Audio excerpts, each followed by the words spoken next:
Hello বন্ধুরা, সবাই ভালো আছেন তো? আজকে চলে এলাম একটা মুখরোচক রেসিপি নিয়ে। এটা সবার পছন্দ, মোমো, চিকেন মোমো। তাই আমি চিকেন মোমো বানানোর জন্য চিকেনটাকে তো অবশ্যই নিতে হবে। আর এখানে আমি ভাজা চিকেন, মানে চিকেনটা কষা, মানে কষিয়ে করেছি, কাঁচা চিকেন করিনি। কেন কাঁচা চিকেন সবাই তো খেতে পারে না, মানে বিশেষ করে আমিই পারি না খেতে। সেই জন্য আমি ভাজা চিকেন, মানে চিকেনটাকে কষিয়ে নিয়ে করেছি, কাঁচা করিনি। আপনারা চাইলে এইভাবে কাঁচাটাও করতে পারেন। এখান থেকে আমি এই টাইপের চিকেনটাকে নিয়েছি, দিয়ে ভালো করে কিউব করে কেটে নিয়েছি। কেটে করে আদা, রসুন, পেঁয়াজ দিয়ে দিয়েছি। এর মধ্যে তেলে আমি চিকেনটাকে দিয়ে দেবো। চিকেনটাকে এইভাবে নাড়াচাড়া করে ভাজতে থাকি।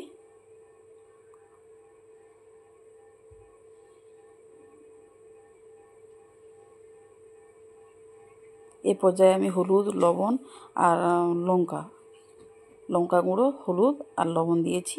তারপরে ক্যাপসিকামটা দিয়ে ভালো করে নাড়াচাড়া করছি। এখানে যে যেমন লঙ্কা খান সেইভাবে লঙ্কাটা দিবেন। একটু কাঁচা লঙ্কা দিলে ভালো হতো কেটে কেটে, কিন্তু আমাদের তো হয় না, খেতে পারি না। এরপরে আমি একদম ঝুরু ঝুরু করে কেটে রেখেছি গাজর, ওটাকে দিয়ে দিলাম। ওটাকে দিয়ে ভালো করে নাড়াচাড়া করবো এপাশ সেপাশ। একদম হাই হিটে রান্নাটা করবেন, একদম লো করবেন না, তাহলে চিকেন থেকে সব জল বেরিয়ে একদম সারাদিন লাগবে এটাকে কষাতে। এর খুব হাই যে না, তাহলে পুড়ে যাবে, মোটামুটি হাইতে রাখবেন। এরপরে আমি কিউব করে রাখা পেঁয়াজগুলোকে দিয়ে দিলাম।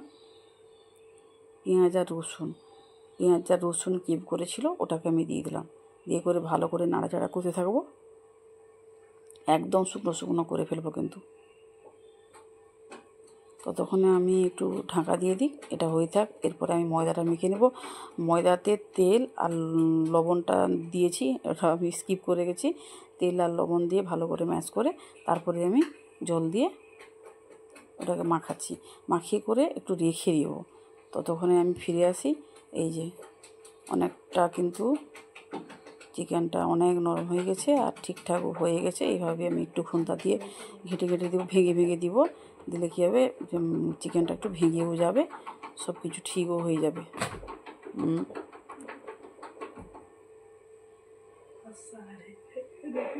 এইভাবে দেখেছেন, এইভাবে আরও শুকাতে হবে। একে ভালো করে নাড়িয়ে চাড়িয়ে একটু শুকিয়ে ফেলবো।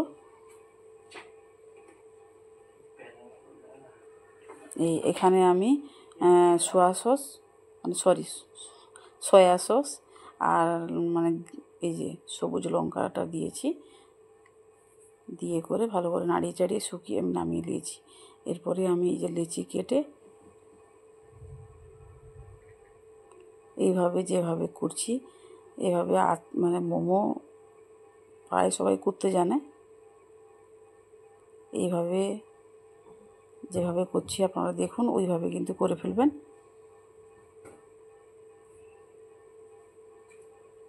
ওই কাঁচা চিকেনটা যখন গ্রেট করে দেওয়া হয় না, ওটা ঠিক আমার ভালো লাগে না। ওই জন্য আমি একটু এভাবে করে নিয়েছি।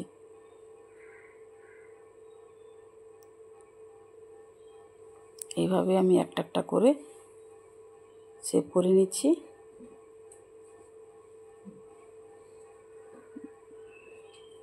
ব্যাস, প্রায় আমি অনেকগুলো কিন্তু করে ফেলেছি।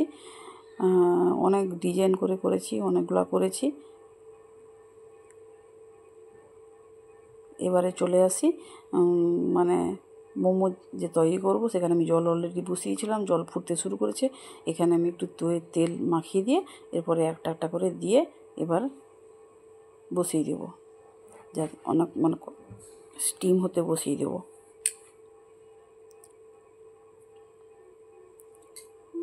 একে একে করে কিন্তু বসাবেন, গায়ে গায়ে লাগিয়ে করা একদম বসাবে না, ফাঁকা ফাঁকা করে বসাবেন, দিলে ভালো হয়।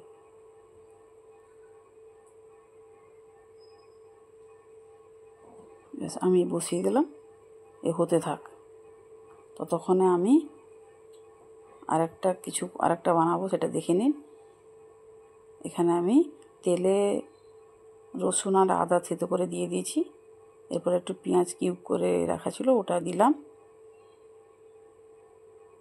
ওটাকে একটু নাড়িয়ে চাড়িয়ে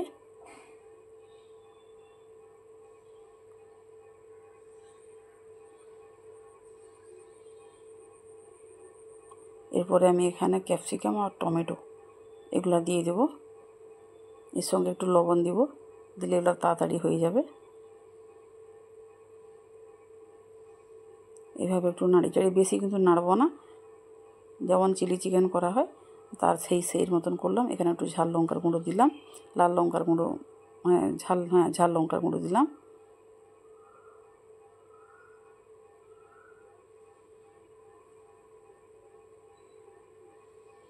এরপরে এখানে একটু চিনি দিয়ে দিলাম। ব্যাস, এখানে আমি একটু সস, এর 3 রকমের সস আছে, tomato sauce, green chili sauce আর সয়া সস। 3টা সসে জলে দিয়ে আমি এখানে দিয়ে দিলাম। যতটা আপনারা ঝোল রাখবেন ততটা জল দিবেন, আমার বেশি ঝোল লাগবে না, আমি মোমোর সঙ্গে খাবো বলে এটা করলাম। এরপরে আমি কর্নফ্লাওয়ারে জলে ঘুঁটে দিয়ে দিলাম। নুন চিনিটা অবশ্যই দেখে নেবেন, ঝালটা যে যেমন খান ঝালটা তেমন দিবেন। আমার প্রায় হয়ে গেছে, এবার আমি মোমোর উপরে দিয়ে দিলাম। মোমোটাও আমার হয়ে গেছে, মোমোর উপরে আমি দিয়ে দিলাম। দেখুন দেখতে কতটা ভালো হয়েছে দেখুন, আর খেতে কিন্তু দুর্দান্ত লাগে। এভাবে কখনো মোমো বানিয়ে দেখবেন, আপনারা সস দিয়ে বা স্যুপ দিয়ে খেয়েছেন, এভাবে কখনো খেয়েছেন? দেখুন কত দারুণ হয়েছে।